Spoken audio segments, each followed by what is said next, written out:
Alright, so I had an interesting idea for the hard drive that came out of the Dell laptop that I partially tore down. You may have seen the video posted.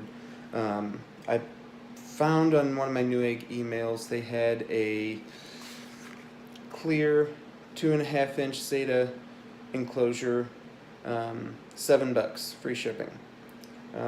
It was an Orico, part of the First from Asia series, but shipped from and sold by Newegg in the U.S. On behalf of the third-party seller. So I got it.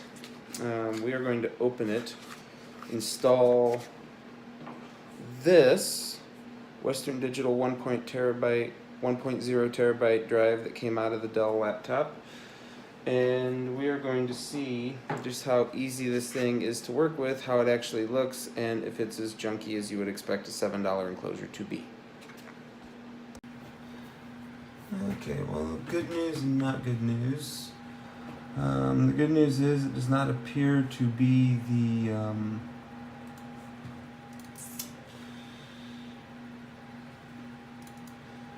caddy.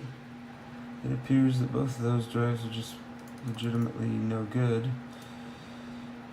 This is, I moved it to a known good external that I use for my hard drive testing and wiping, and it actually is legitimately not good. So that's an interesting tell right there. Power on time 104 days, 11 hours, but 1,753 start-stop counts. I wonder if that is, and I don't know the history of this drive, I just know it was in the laptop when I bought it off eBay, but I wonder if that would be from being in a laptop constantly going to sleep. Interesting. Estimated lifetime remaining 13 days. That's actually really interesting.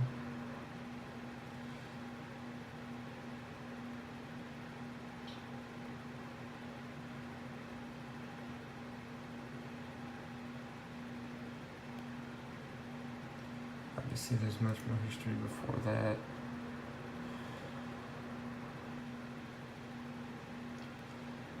That would be a... No,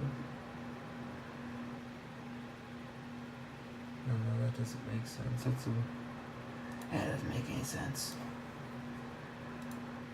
Word. Right, that's good to know. So that plan is kind of shot. So I've just discovered not only one bad hard drive, but two bad hard drives. Alright, so just to be sure, I put the other hard drive that I had tested, the one that the caddy would only make click, into my known good, and it's going. It's perfectly fine. And Sentinel says it is perfect. Of course, this shows 2,857 start-stop count, so that's even more than the other one. It still shows no issues, but interesting. Hard disk status is perfect. Problematic wake sectors were not found, and no spin-up or data transfer errors. Well, that's what you get for $7, I guess, right? Alright, so we tried it. The verdict on this is it's probably not going to be worth your $7. It may work perfectly fine, but at this point I would not trust it with one of my drives. I originally planned to get a terabyte SSD and put that in here, but that's definitely not going to happen. I'll hang on to it in case I want to play with it again down the road, but this is definitely not something that I would spend my $7 on again. It's got one drive. We know it can't boot up the one drive, and the other drive is known bad anyway, but I can't test before this since I didn't run it through HD Sentinel before, but oh well. So thanks for watching. don't buy one of these, buy something else. I actually have had really good luck with rose wool. I can't even think of the name of it. Enclosures. In fact, the one that I am using now, literally,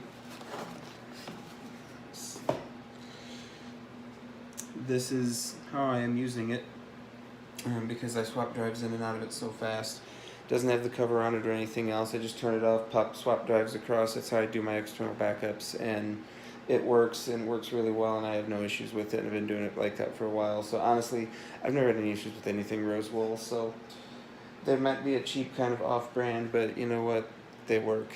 So if I can figure out how to get inside that terabyte blue hard drive, we'll do a tear down on it. But I got to get my tools out when I have some time and tear into that. So thank you for watching. We will see you next time.